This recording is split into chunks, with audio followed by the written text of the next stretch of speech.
aku ini ya, nggak usah. Kelihatan? Terlihat, dokter. Kelihatan, Dok. Oke.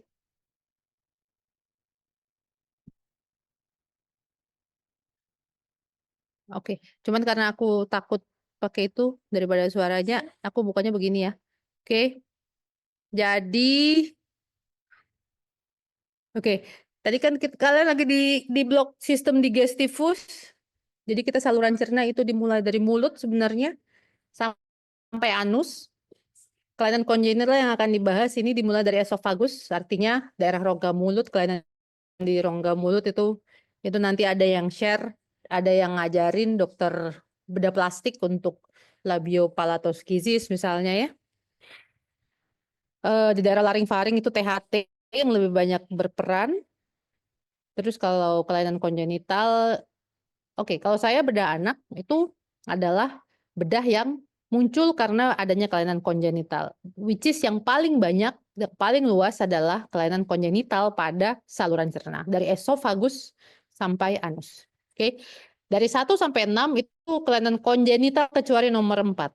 Oke, nomor 4 itu bukan kelainan kongenital. Somehow, saya minta maaf kenapa ada di dalam sini. Oke, atresia esofagus. Esofagus adalah organ yang menghubungkan antara rongga laring-faring ke lambung, ya, gaster. Sebenarnya sih esofagus itu di lapisannya tuh cuman otot saja, jadi dia tidak bergerak sebenarnya. Jadi makanan turun itu mostly karena ada tekanan di dalam rongga mulut, sama yang membantu adalah gravitasi. Jadi kalau ditanya apakah ada kerjanya, sebenarnya tidak terlalu banyak. Oke. Oke, kalian bisa bayangin kalau saluran yang berhubungan dengan rongga mulut itu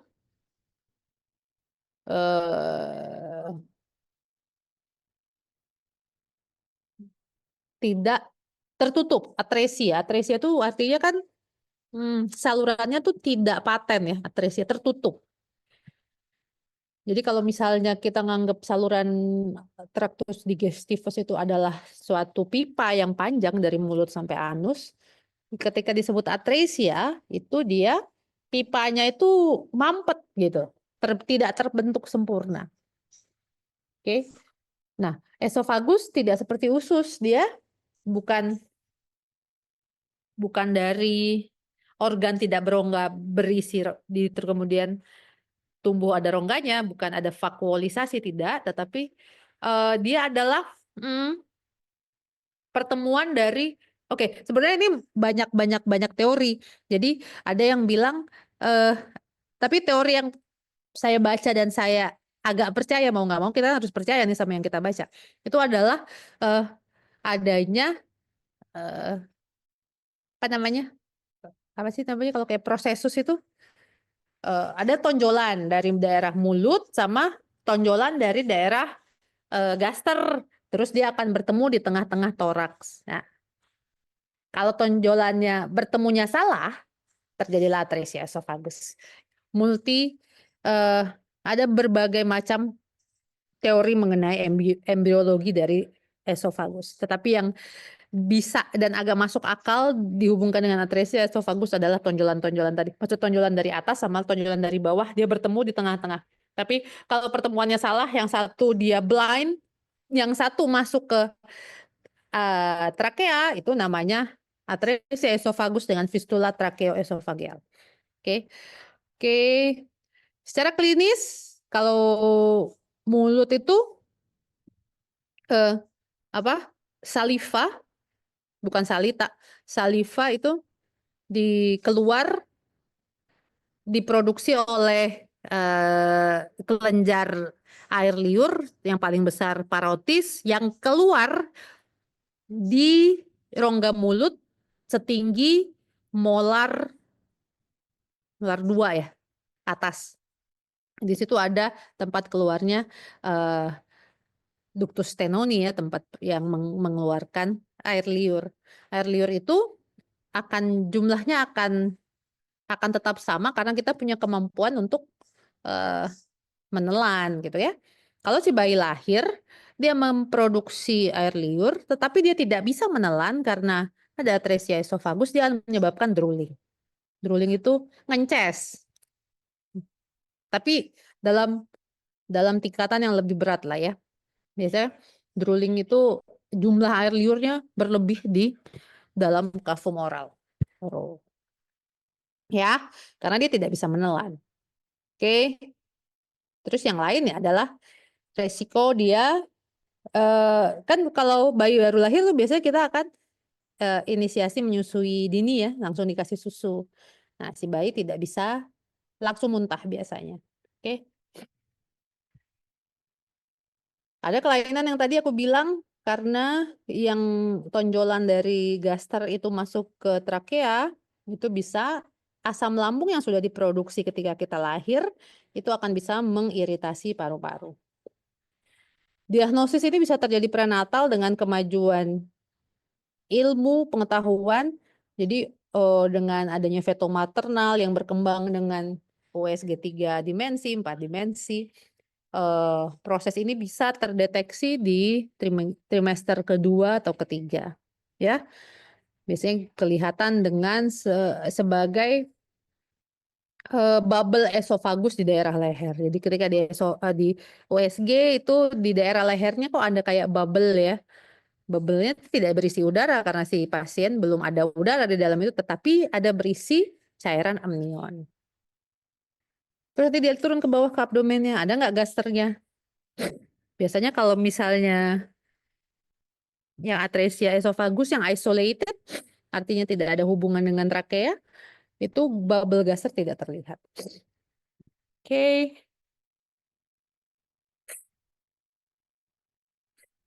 Oke, ini klasifikasi yang kita pakai. Yang paling banyak kita pakai adalah klasifikasi Gross, yaitu A, B, C, D, E, F. Gampang, kalau tipe A, isolated atresia esophagus, artinya benar-benar tidak ada hubungan antara esofagus atas dan bawah. Yang B, atresia esophagus dengan proximal tracheoesophageal distal, tracheoesophageal fistula proximal. Jadi atresia segmen yang proksimal itu berhubungan dengan trakea. Ini jarang, insidennya cuma kurang dari 1%, saya nggak pernah ketemu. Yang paling sering adalah tipe C, sekitar 80-90% dari atresia esofagus itu atresia esofagus dengan fistula tracheoesophageal distal. Jadi yang distal, yang tadi gasternya berhubungan dengan trakea, itu yang paling sering. Atau tipe D, atas dan bawah berhubungan, ini agak banyak. Atau yang E, tidak ada atresia esofagus, tapi dengan adanya fistula tracheoesophageal, biasanya temuannya adalah pasien akan udah late, biasanya usia 1 bulan atau 2 bulan, pasien ini akan mengalami infeksi saluran nafas berulang. Atau F dengan stenosis dari esofagus. Ya, gampang kan? Jadi isolated, proximal, distal, atas bawah, proximal distal, sama tanpa atresia atau penyempitan dari atresia dari esofagus. Itu adalah klasifikasi Gross yang banyak kita pakai. Tadi saya bilang highlight tipe C dan tipe A karena itu yang paling banyak. Jadi yang 80% sampai 90% tipe C, sisanya kebanyakan tipe A. Yang lain jarang sekali. Saya pernah lihat yang atas bawah, tapi prognosisnya juga jelek. Oke, ada 2 gambar. Ini foto bayi neonatus dengan atresia esofagus, artinya pasien dengan drooling. Kita lakukan foto toraks. Foto toraks kita bisa lihat 2. Yang satu itu ada bubble gaster, kalian akan bisa lihat gaster ya. Yang satu itu isolated atresia esophagus, which is gasternya nggak keisi udara sama sekali. Karena ya tidak udara mau masuk lewat mana gitu kan. Kalau yang ini tipe C. Kenapa yakin tipe C? Ya pasti tipe C lah. Apalagi udara masuk lewat mana gitu kan. Jadi ada hubungan antara trakea sama si gaster. Jadi diagnosisnya gampang, pasien dengan muntah baru lahir langsung muntah, drooling, hipersalivasi, dicoba pasang NGT tidak masuk, ya coba pasang NGT tidak masuk, kita lakukan foto toraks, kita bisa sebelum itu kita diagnosis atresia esofagus, pasang NGT nggak bisa masuk, NGT-nya membal balik lagi si bayi ya. Terus di foto kita bisa diagnosisnya jadi tegak ya, atresia esofagus dengan fistula tracheoesophageal distal atau isolated atresia esophagus. Oke, tata laksana ya, airway breathing sirkulasi itu standar. Posisi kepala ditinggikan. Tujuannya adalah mencegah adanya regurgitasi isi lambung masuk ke trakea, masuk ke paru-paru. Sebenarnya tujuan head up itu dengan harapan si gravitasi akan mencegah asam lambung naik ke atas gitu ya.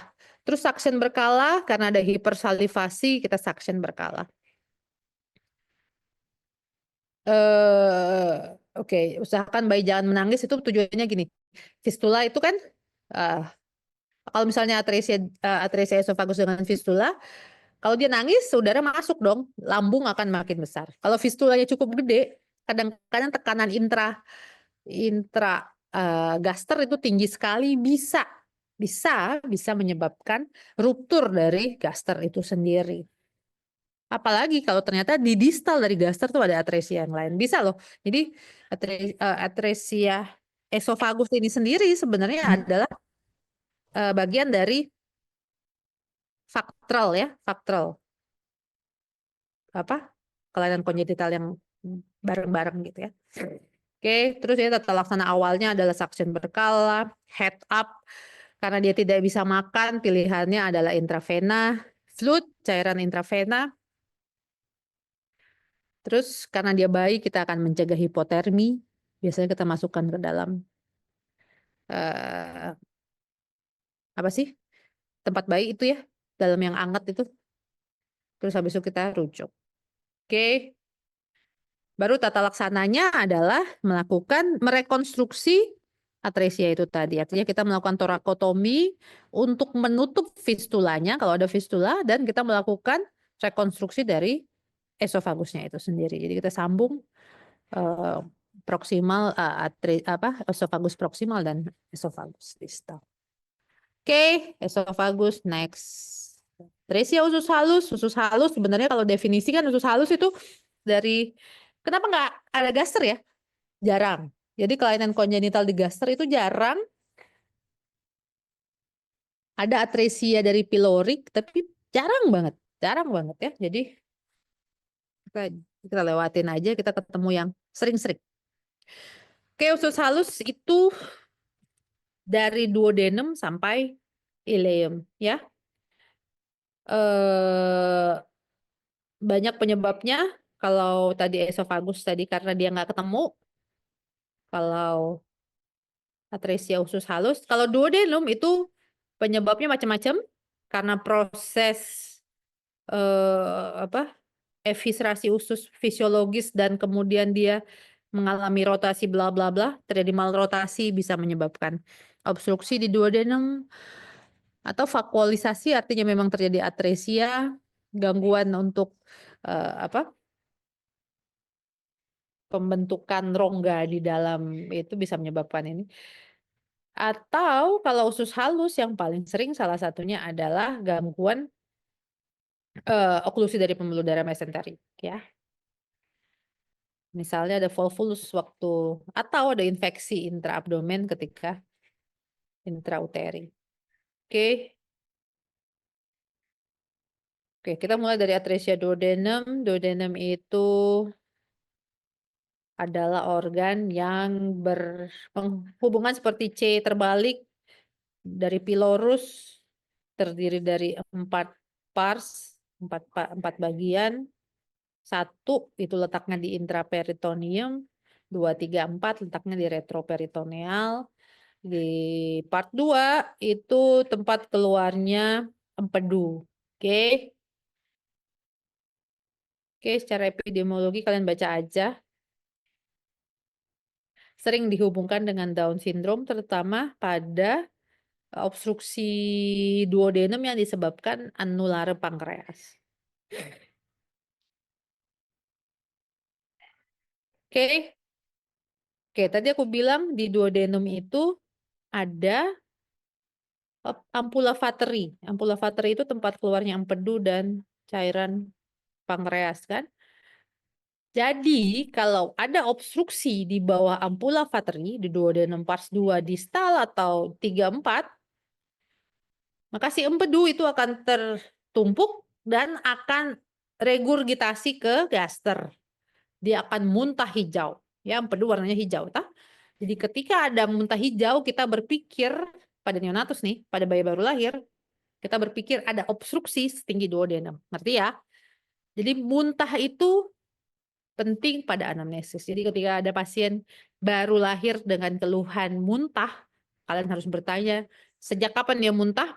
Apakah langsung diminum, langsung keluar, misalnya pada atresia esofagus? Atau dia butuh kayak nggak nyampe setengah jam, 1 jam, dia muntah berwarna hijau, kita udah berpikir, oh masalahnya di duodenum atau di bawah duodenum.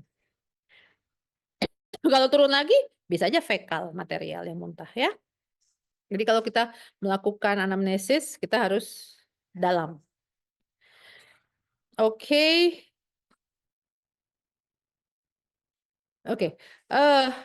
Karena duodenum itu di bawah gaster, kalau misalnya obstruksi yang gede ya gaster top. Ketika dia muntah, gasternya langsung kempis ya. Jadi dia mudah terdekompresi. Oke. Pasang NGT, kembungnya hilang. Kebayang ya. NGT alir, kembungnya hilang. Pada pemeriksaan fisik nggak ada yang spesifik ya. Oke. Pada pemeriksaan penunjang yang kita pakai adalah foto polos abdomen. Foto polos abdomen akan ditemukan gambaran seperti ini, double bubble. Oke, double bubble. Bubble pertama adalah bubble gaster, bubble kedua adalah bubble duodenum par 1, 2. Oke. Jadi gambaran double bubble spesifik pada obstruksi setinggi duodenum. Kalau kalian bingung ya, kok ngomongnya obstruksi setinggi duodenum ya, Dok? Bukan ngomong atresia duodenum ya, karena bukan atresia aja penyebabnya. Karena di sekitar duodenum ada organ-organ lain yang bisa menyebabkan obstruksi. Tadi aku bilang ada anulare pankreas, ada malrotasi, ya, ada yang lain-lain. Ya, itu yang bisa menyebabkan obstruksi setinggi duodenum. Jadi selain atresia itu sendiri, ada yang lain. Yang dilakukan, kalau kalian sebagai dokter umum menemukan pasien dengan double gambaran muntah hijau, kalian foto polos double bubble, kalian bisa bilang, dok, ini pasien saya mau rujuk pasien dengan atresia duodenum, nggak apa-apa, nggak salah. Atau kalian mau ngomong, dok, saya mau rujuk pasien dengan obstruksi setinggi duodenum, pasien dengan muntah hijau, pasien baru 2 hari dengan muntah hijau. Maka saya akan merujuk pasien dengan, pertama kita akan puasakan tentunya karena nggak ada gunanya. Dia makan, pasti keluar lagi. Kita akan dekompresi gasternya dengan NGT. Kemudian kita akan mengganti cairan yang masuk melalui intravenous fluid, terus yang lain sama. Jadi cegah hipotermi, cegah infeksi ya. Baru nanti ketika kamu kirim ke aku misalnya, nanti aku bakal melakukan rekonstruksi dari saluran cernanya ya. Duodenostomi misalnya. Oke, turun lagi ke jejunum, maka bubble yang akan ditemukan akan lebih banyak. Biasanya 3 atau 4 biji. Ya, tapi jumlah bubble-nya sedikit. Nanti kalau kalian lihat lagi yang ileum, bubble-nya akan lebih banyak ya. Bahkan kadang-kadang pada atresia ileum akan lebih susah karena untuk sampai ke daerah ileum terminal sebenarnya dibutuhkan waktu sekitar 1 hari ya. 20, mungkin nggak nyampe lah. Sebenarnya kalau itu bisa belasan jam si ileum sudah terisi. Karena ke 24 jam dia akan sampai ke rektum. Cuman bubble-nya lebih banyak dan lebih kecil-kecil karena dia ususnya kan panjang ya, bisa 2 meter untuk bayi baru lahir sendiri. Jadi cukup banyak volume yang bisa dipakai. Tapi biasanya bahasanya adalah multiple bubble. Jadi ada gambaran multiple bubble, maka kita akan bisa mendiagnosis. Kalau misalnya ada beberapa bubble, jumlah lebih sedikit, kita berani ngomong, oh ini atresia jejunum. Kalau misalnya multiple-nya agak lebih banyak, kita akan kadang-kadang kalau saya cari aman atresia jejunoileal. Oke? Ini baca aja ya. Udah, kita bosan dengan usus perusulan. Obatnya dekompresi. Oke, atresia jejunum dan atresia duodenum dan jejunum itu termasuk dengan obstruksi letak tinggi. Dia terdekompresi dengan pemasangan OGT, NGT. Ya, jadi kalau pasang NGT, perutnya kosong. Lambungnya terdekompresi. Duodenum terdekompresi, jejunum mungkin masih bisa terdekompresi. Tapi kalau udah atresia, udah di bawah ligamentum traits ke bawah itu letak rendah, biasanya kita sebutnya seperti itu, dia tidak terdekompresi dengan pemasangan OGT atau NGT tadi. Sifatnya jadi kalau dia tidak terdekompresi apa akibatnya? Pada bayi pernafasannya itu abdominal. Jadi kalau abdominal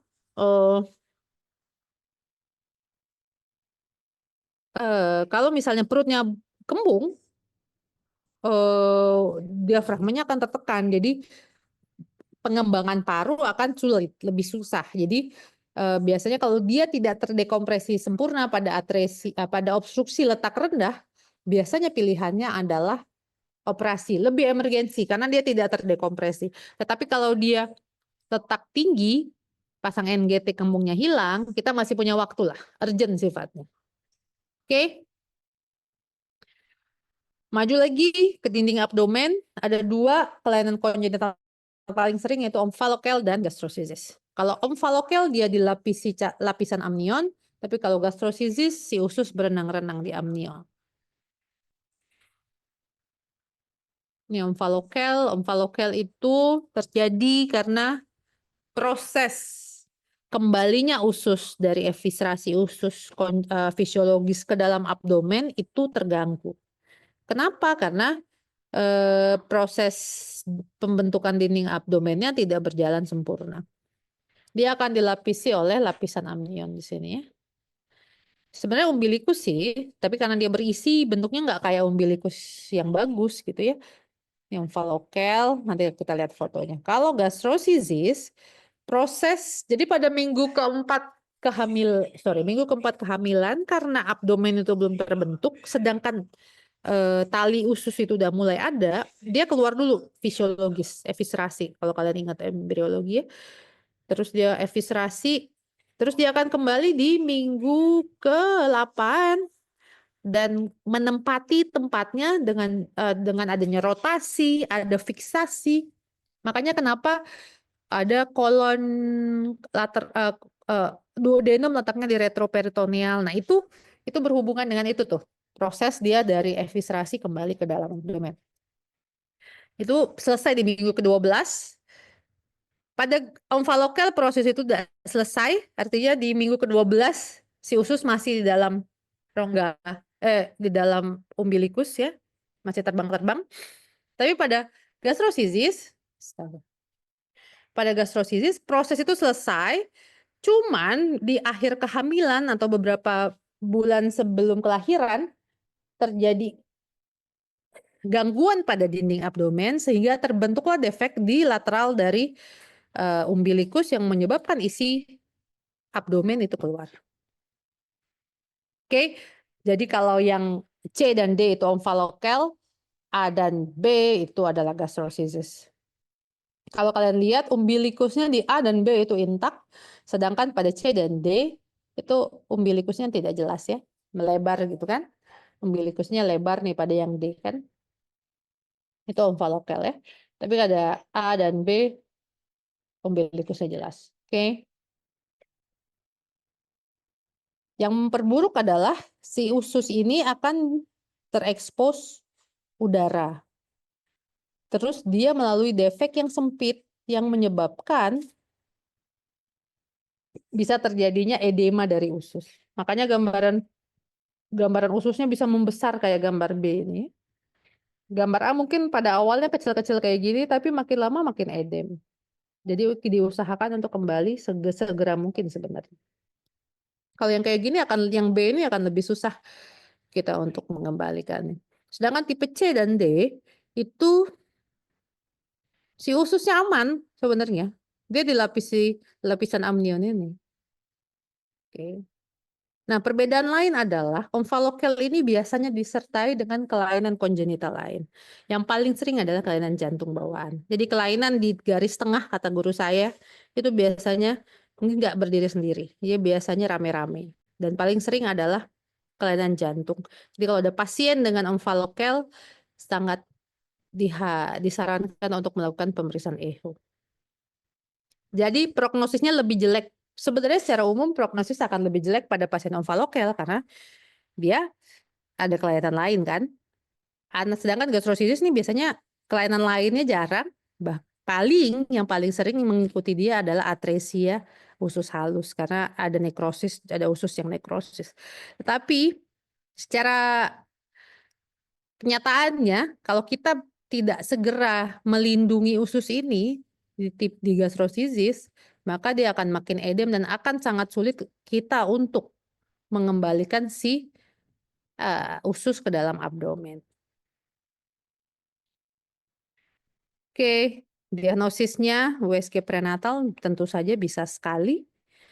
Ya, kalau ususnya renang-renang itu namanya gastrosisis. Kalau misalnya kalian nanti jadi dokter obgyn fetomaternal dan menemukan USG prenatal seperti ini, biasanya kalian akan mencari dokter bedah anak yang bisa melakukan tindakan. Ya, kalau omfalokel kita punya waktu. Biasanya kalau omfalokelnya diameter umbilikusnya terlalu besar pun kita tidak akan memaksakan untuk repair defek abdomen segera. Biasanya usianya 1 tahun baru kita operasi. Kalau gastrosisis kita akan mengusahakan sesegera mungkin. Cuman kita harus mempertimbangkan bahwa organ yang sudah eviscerasi tadi, usus-usus yang udah bengkak tadi, kalau kita paksakan masuk ke dalam abdomen, dia akan menekan isi abdomen kan, ya tekanan intraabdomen meningkat.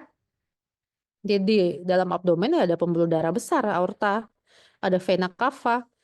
Vena cavanya tertekan, aliran balik ke jantung akan terganggu. Pertimbangannya itu.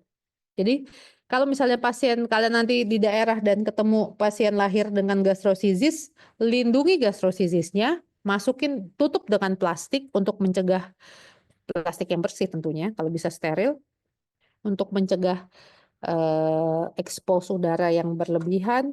Selain itu juga menjaga suhu si bayi dan rujuk segera ke rumah sakit tersier yang ada bedah anaknya. Oke. Kalau omfalokel kalian ada waktu. Biasanya bahkan kita bisa lapisan omfalokelnya tadi, lapisan amnion yang umbilikusnya itu bisa kita rawat. Nanti dia tertutup sama kulit lama-lama. Nanti usia 1 tahun baru kita repair defek abdomen. Lanjut, kelainan kongenital yang lain yang banyak adalah Hirschsprung disease. Hirschsprung disease ini biasanya, ini Harald Hirschsprung, orang Belgia. Dia patologis, dia meriksa bayi yang meninggal dengan perut kembung, buncit gitu. Dia nemuin ternyata bayi-bayi ini ususnya gede-gede, bukan ususnya, kolonnya besar. Makanya disebut penyakit megacolon Hirschsprung. Oke, baca sendiri lah ya. Jadi migrasi dari sel neural ganglion usus itu dimulai dari oral ke arah anal. Somehow pada kelainan Hirschsprung ganglion ini tidak mencapai anal, dia stop di tempat yang bisa stop di rektosigmoid, stop di kolon kiri gitu ya. Jadi di distal dia nggak ke bagian ganglion lagi. Akibatnya karena dia tidak ke bagian ganglion tadi adalah ganglion parasimpatik yang sifatnya dilatasi ya. Jadi kalau gerakan peristaltik itu kan dari kecil gede gitu ya. Kontraksi, dilatasi, dilatasi. Nah, karena dia tidak ada ganglion, dia akan mengalami kontraksi terus-menerus. Oke. Jadi segmen yang Hirschsprung yang tidak punya ganglion akan contracted yang menyebabkan proksimal dari segmen Hirschsprung itu mengalami dilatasi ya. Cara pikirnya, manifestasi klinisnya yang paling sering adalah mekonium terlambat. Mekonium terlambat itu normalnya 24 jam kelahiran itu mekonium pertama akan keluar. Tapi pada bayi Hirschsprung kadang-kadang baru di hari ketiga baru keluar ya. Hati-hati pada prematuritas di mana gerakan ususnya memang sedikit akan lebih lambat dibandingkan bayi yang cukup bulan yang matur. Ya, prematur itu mekonium hampir 80 cuman 80% yang mekoniumnya 24 jam pertama pada bayi prematur. Tapi dia akan keluar di hari ketiga pasti udah keluar. Kalau lebih dari 3 hari pasti ada sesuatu. Oke. Ya karena ini mekonium nggak bisa keluar, mekonium nggak keluar apalagi kentut, akibatnya pasien akan mengalami kembung. Kembung akan menyebabkan dilatasi usus yang akan merangsang muntah, akan muntah-muntah bayinya, muntah hijau, ya karena si isi duodenum nggak bisa turun ke bawah, bisa balik ke atas. Dan adanya enterocolitis. Jadi pada bayi Hirschsprung kita percaya bahwa kolonnya yang nggak punya ganglion itu akan menyebabkan daya tahannya juga lebih buruk dibandingkan kolon normal. Jadi dia gampang terjadi colitis. Yang menyebabkan isi kolon itu lebih cair karena dia tidak bisa. Kalau colitis kan dia tidak bisa fungsiolesa, dia tidak bisa menyerap air. Terus akan terjadi penumpukan kuman yang menyebabkan bau yang seperti telur busuk. Ya, warna fesesnya juga warna hijau keabu-abuan itu. Jadi baunya bau sekali. Oke. Oke, untuk diagnostik pasti adalah kita mengambil rektumnya yang kita anggap yang kita curigai pasien dengan Hirschsprung, terus dilihat apakah ada ganglion atau tidak, ada hipertrofi sel saraf atau tidak. Nah, kalau ada itu diagnosisnya tegak sebagai Hirschsprung disease. Tetapi kan nggak gampang tuh melakukan biopsi. Jadi kalau klinis dan radiologis yang kita pakai adalah pemeriksaan barium enema itu menunjang seperti Hirschsprung, maka kita akan mendiagnosis pasien seperti Hirschsprung. Barium enema seperti apakah itu? Seperti ini ya. Jadi ada segmen yang contracted, itu adalah segmen Hirschsprung, lalu terjadi transisi dari kecil menjadi besar. Ya, barium enema itu artinya kita melakukan enema barium, jadi memasukkan kontras enema. Kalau sekarang sih udah jarang pakai barium, biasanya pakai kontras water soluble, kita masukkan dari anus, ya. Terus kita lihat rektumnya. Kita lihat ternyata rektumnya ada kolon yang kecil terus menjadi besar, ya. Ini Hirschsprung banget nih. Obatnya gimana? Kalau misalnya ada pasien dengan curiga Hirschsprung, biasanya pemeriksaan abdomen yang kita lakukan selain perut kembung, pemeriksaan abdomen biasa, kita akan melakukan rectal tooth. Ya, segmen yang proksimal dari Hirschsprung zona transisi ini tekanannya kan tinggi karena volumenya tinggi kan. Terus kita masukin jari lah ke sini. Kita masukin jari ke sini, tekanan ini kan tinggi nih. Jari itu akan membuka tekanannya sehingga tekanan yang tinggi itu akan muncrat. Keluarlah sebagai BAB yang menyemprot. Oke. Pertama itu rectal tooth akan ketemu BAB yang menyemprot, feses yang berbau. Apa yang bisa kita lakukan untuk hal itu? Kita akan menurunkan tekanan intrakolon dengan cara pasang rectal tube. Lalu kita cuci kolonnya sehingga fesesnya bisa keluar. Jadi si rectal tube-nya kita kalau bisa melewati zona transisi dan mencuci segmen yang normal ya, yang megakolon ini ya. Oke, itu tata laksananya, rectal irigasi. Terus kita Kalau misalnya pasiennya kolitis ya kita karena bisa berakhir jadi sepsis, kadang kita istirahatkan dulu ususnya, enterokolitis kita usahakan kita puasakan, pasang NGT untuk dekompresi gasternya hanya membantu mengistirahatkan ususnya, dekompresi kolonnya dengan rectal tuse, dengan rectal washout atau rectal irigasi. Jika setelah kita melakukan tindakan itu tidak terjadi dekompresi yang baik, pasien masih tampak sepsis, maka kita akan melakukan dekompresi secara operatif dengan melakukan kolostomi. Artinya segmen yang ini, yang ditandain ini, kita keluarkan sehingga ususnya nggak ngelewatin segmen yang Hirschsprung. Jadi dia lancar. Namanya kolostomi ya, sementara. Oke, terakhir malformasi anorektal. Oh, sorry, tadi balik lagi ke Hirschsprung ya. Setelah kita melakukan tindakan awal ya, bisa kolostomi atau dekompresi dengan rektal irigasi, kita akan melakukan tindakan definitif dengan membuang segmen Hirschsprungnya lalu melakukan rekonstruksi dari saluran rektum yang segmen yang sehat kita sambung ke anus gitu ya. Namanya pull through. Nanti ketemu pas. Oke. Lanjut yang terakhir karena lelah, malformasi anorektal. Oke. Malformasi anorektal dulu namanya atresia ani.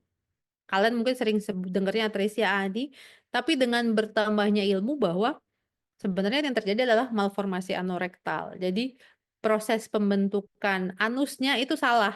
Lobangnya salah. Ada yang lobangnya ke uretra, ada kalau pada laki-laki ya, ada yang lobangnya ke vestibulum pada perempuan. Oke.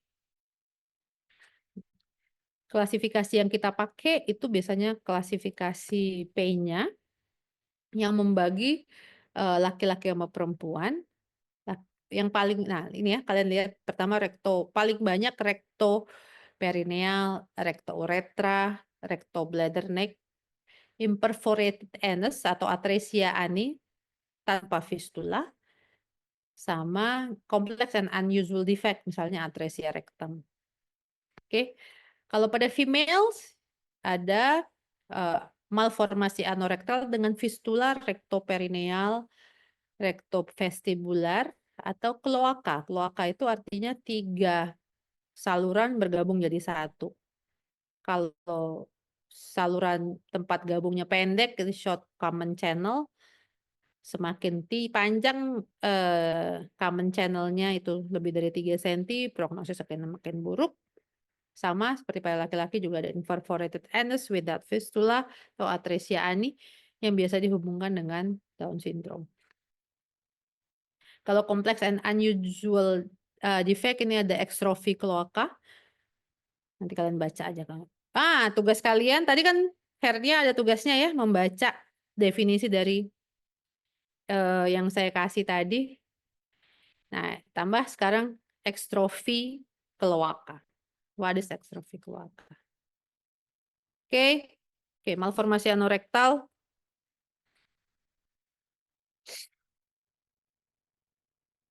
Bagaimana kita mendiagnosis? Gampang. Lubang anus nggak ada, definisi diagnosis naik. Malformasi anorektal. Ya gimana bisa tahu dok? Ya lihat dong, lihat. Kalau perlu, kalau kalian nggak yakin, kalian colok. Dulu seluruh bidan disuruh mencolok, tetapi sekarang nggak boleh lagi semua. Tapi dengan hanya melihat lubang anus ada atau tidak, itu kita udah bisa diagnosis. Oke? Lubang anus letaknya, kita bisa bayangin bahwa anus itu letaknya ada tempatnya di daerah perineum ya. Kalau letaknya salah, misalnya di bawah skrotum, nah itu udah jelas salah, itu nggak benar. Ada mekonium keluar tapi di bawah skrotum, itu namanya malformasi anorektal fistula rektoperineum. Kan nggak benar letaknya kan di perineum ya. Atau kalau pasien kadang-kadang datang dengan BAB keluar lewat dekat vagina. Sebenarnya bukan di vagina, di depannya vagina, di vestibulum. Oke? Nah, itu malformasi anorektal fistula rektovestibular. Oke? Atau memang tidak ada bukti ada mekonium keluar sama sekali. Artinya lubang anusnya benar-benar nggak ada. ya, malformasi anorektal atau imperforated anus tanpa fistula. Apa yang kita lakukan? Biasa diagnosis tambahannya adalah kita kalau imperforated anus, artinya benar-benar nggak ada fistula sama sekali. Kapan kita bisa bilang, oh nggak ada bukti mekonium? Setelah 24 jam tidak ada mekonium yang terlihat. Kalau uretra kan dia keluar lewat ujung penis dong pada MUE ya.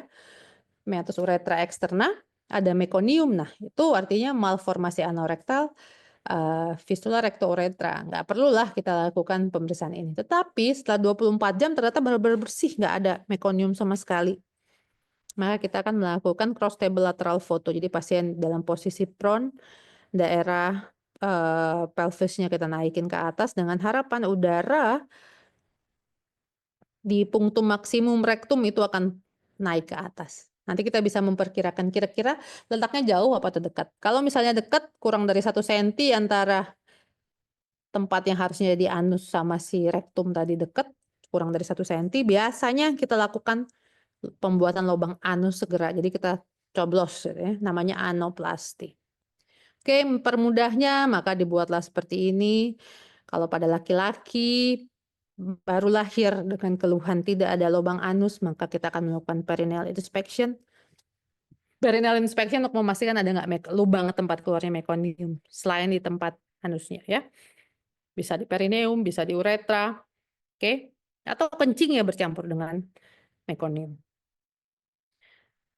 Nah, kalau benar malformasi anorektal itu biasanya bagian dari faktrel. Jadi kita akan periksa tulang belakangnya ada kelainan atau tidak, ginjalnya ada atau tidak. Oke. Terus apakah ada atresia esofagus? Tadi kadang atresia esofagus bersama dengan malformasi anorektal. Atau ada kelainan pada sakrumnya. Dan yang jangan lupa kalau bisa adanya echo karena ada kelainan jantungan dari 40-70% pasien dengan malformasi anorektal, terutama yang imperforated anus dengan tanda jadi hubungkan dia 10% dihubungkan dengan Down syndrome, dihubungkan juga dengan kelainan jantung. Oke. Setelah 24 jam tidak ada bukti mekonium sama sekali, maka akan dilakukan cross table lateral atau kita kalau ternyata ada ya reevaluasi ya. Kalau ada fistula di perineum maka bisa di anoplasti. Tapi kalau misalnya jaraknya jauh di cross table lateral maka pilihannya kolostomi. Oke, sama juga pada perempuan juga ada. Nah, pada perempuan nggak banyak pilihannya, bisa kloaka, lubangnya cuma 1 untuk tempat keluarnya mekonium sama tempat keluarnya pipis. Ya gimana bisa lihat? Ya bisa dilihat. Jadi kamu buka daerah perineumnya, ada nggak lubangnya?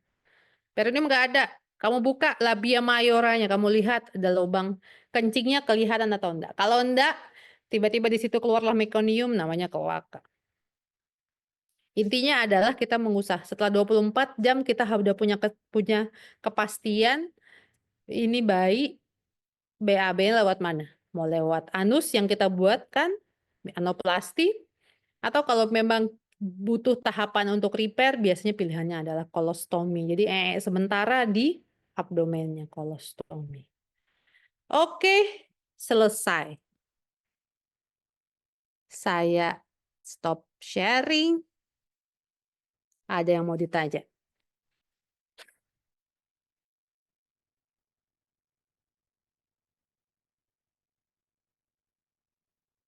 Sebenarnya banyak kelainan yang lain ya. Tadi ada cloacal extrophy, nanti kalian tugas baca ya.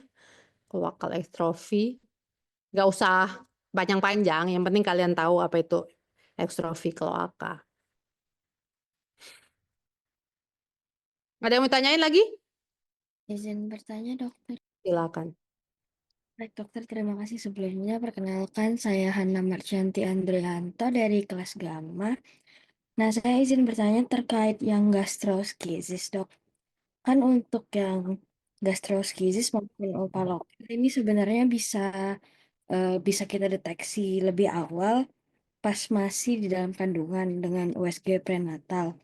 Nah, lalu saya tuh pernah dengar tentang ada dokter yang mau operasi bayi yang masih dalam kandungan gitu. Jadi dikeluarkan terlebih dahulu bayinya lalu nanti dimasukkan kembali ke ibunya dengan harapan dia nanti akan sembuhnya lebih baik karena memang, untuk pertumbuhan itu kan bayi lebih baik pas masih, dia masih di dalam tubuh ibunya. Nah, lalu untuk gastroskisis ini apakah memungkinkan, Dok, untuk dioperasi seperti itu atau tidak bisa? Terima kasih sebelumnya, Dok. Oke. Jadi itu namanya fetal surgery. Jadi ilmu itu berkembang fetal surgery. Eh, Fetal surgery pada gastroschisis itu tidak berusaha untuk repair defect, tapi adalah mempertahankan usus dalam keadaan tetap baik. Maksudnya ketika si usus terekspos dengan amnion, dia kan dia berenang-renang dalam amnion kan. Amnion itu merusak si usus. Jadi ada fetal surgery pada gastroschisis adalah mengganti cairan amnion dengan cairan NaCl. Oke, fetal surgery itu tidak mengeluarkan bayi. Jadi bayi itu tetap dipertahankan di dalam uterus dengan laparoskopi, mini laparoskopi masuklah alat untuk melihat fetal surgery itu berkembang. Fetal surgery pada hernia diafragmatika, fetal surgery pada yang sering juga itu adalah pada twin yang apa? Transfusion, twin to twin transfusion. Jadi dia memutus pembuluh darah yang menghubungkan dua twins itu, yang satu kan jadi parasit, yang satu jadi korbannya kan. Nah, si pembuluh darah itu diputus gitu. Nah, itu fetal surgery yang berkembang. Satu lagi hernia diafragmatika. Hernia diafragmatika tuh, wah itu panjang lagi tuh. Tapi kalian kalau mau. Tapi kalau pada gastrosisis tadi tidak ada untuk repair defect abdomen. Repair defect abdomennya setelah dia keluar. Ya, makin berkembang sih. Ya mungkin nanti kalian salah satu dari kalian bisa menemukan cara untuk fetal surgery. Di Indonesia sampai saat ini fetal surgery kayaknya belum berkembang. Yang terkenal tuh di London kalau kalian baca ya. Dan biasanya yang berkembang dari OBGYN sih, dari feto maternal. Udah mulai langkah itu di RSCM misalnya dari feto maternal. Tapi baru terbatas pada twin to twin transfusion kayaknya. Sama apa tuh congenital band, misalnya congenital band di daerah apa di limb di kaki gitu ya, yang bisa menyebabkan kakinya putus tuh congenital band. Nah itu kalau terdeteksi dari awal congenital band-nya bisa kita potong, bisa melindungi kakinya gitu ya. Itu sih kalau gastroschisis belum sampai ke repair. Baik, terima kasih, Dokter. Sih. Ada lagi yang mau nanya?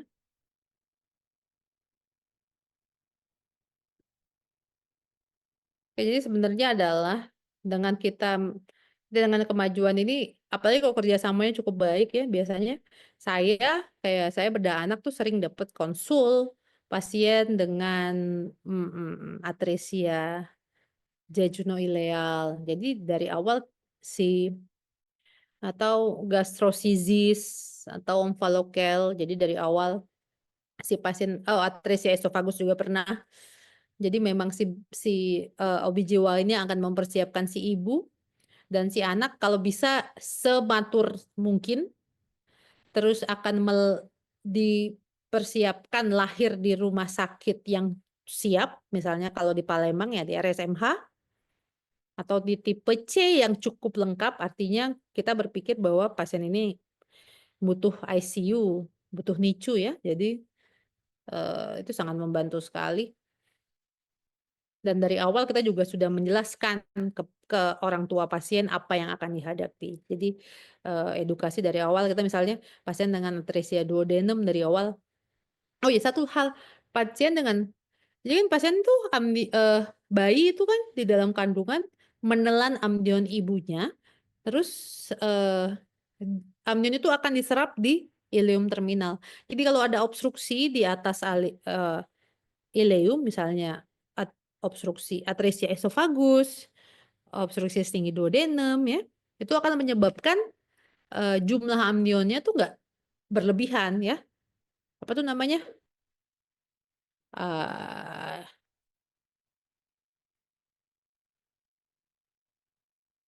apa ya namanya, jumlah amnionnya berlebihan. Jadi sebutannya tuh hamil air gitu loh, gede banget. Jadi jumlah amnionnya banyak banget dan kadang-kadang itu juga akan mempersulit si ibu di dalam kandungan. Kan saking gedenya tekanan intrauterus juga tinggi banget kan. Nah itu eh kok aku lupa sih. Pokoknya jumlah amnionnya tuh banyak banget deh. Dan kadang-kadang objin itu akan mengurangi. Jadi amnionnya di amniosentesis. Ambil. Terus berkembang lagi ilmu genetik. Jadi kalau misalnya pasien lahir dengan kelainan kongenital, itu bisa kelainan genetik juga akan itu. Berkembang lagi